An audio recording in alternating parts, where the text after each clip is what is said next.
the parent of a child with dyslexia can be really challenging. And I posted yesterday about how my son, before he started school, he was really sparky, he was really interested. He literally, the moment he could talk, he was asking questions about how things worked. He wanted to help people. Like, he was super engaged.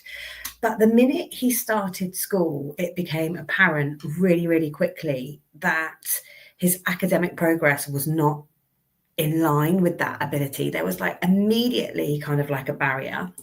And in my head, I knew that he was dyslexic because I was lucky. By that point, I was a specialist teacher and assessor of dyslexia, an ex-SENCO and an ex-primary school teacher. But I think the bit that was most difficult to watch as a parent was seeing the light in his eyes just slowly but surely fade. And I hear this same story from parents weekly. You know, they've got this child that kind of absolutely loved learning, couldn't wait to learn, and then they head to school and something goes wrong. It's like school somehow dims their light. And it's because, you know, dyslexia is a real barrier in terms of them being able to fulfill their potential. And, you know, even with all the intervention in the world, so, you know, I was lucky I did have some of the skills to help my son in terms of the literacy development, although it became quite apparent quite quickly that I wasn't going to be the best person to help him do that. For me, it wasn't necessarily about putting the light back in his eyes by looking at what we could do better at school, if that makes sense. He was in a school where the teachers were already doing what they could to help him. It was more about looking at what I could do as a parent outside of school to support with that, so that his value and his worth was not attached to a grade. So he knew that whatever he achieved when he finally came to take his GCSEs, he was more than that, and he had other skills. And we actually did a really good job of that.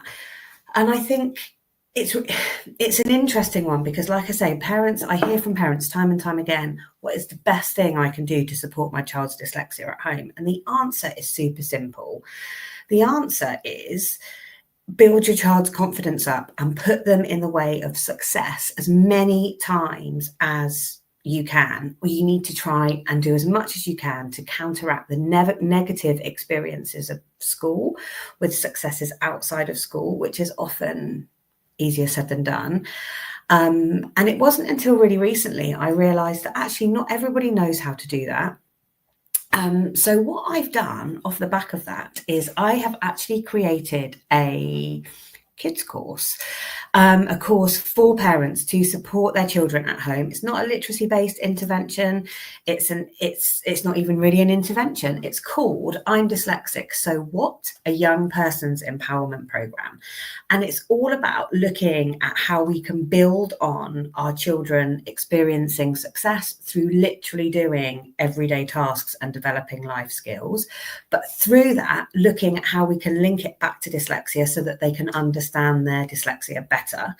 Because the key to managing dyslexia is actually having confidence and knowing how it shows up in you. Because if you know how it shows up in you, that gives you the confidence to be able to advocate for yourself. And the thing is, it shows up in everybody differently.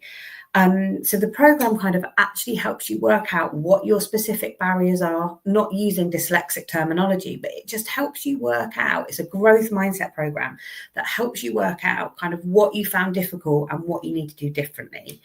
The thing that's incredible about the program is it's led by the young person. It meets the young person where they are at. You can go back and revisit the activities as many times as you can.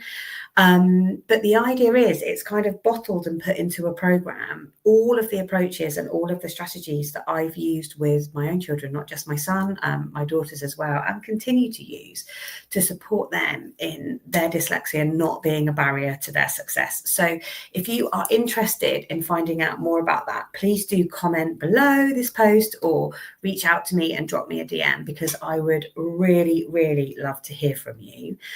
I think the other thing that sometimes happens with parents is understandably, if we've got a child that isn't making the progress that we need them to be making, we become very anxious about that. And sometimes we can almost over deliver and kind of fuel our children's anxiety.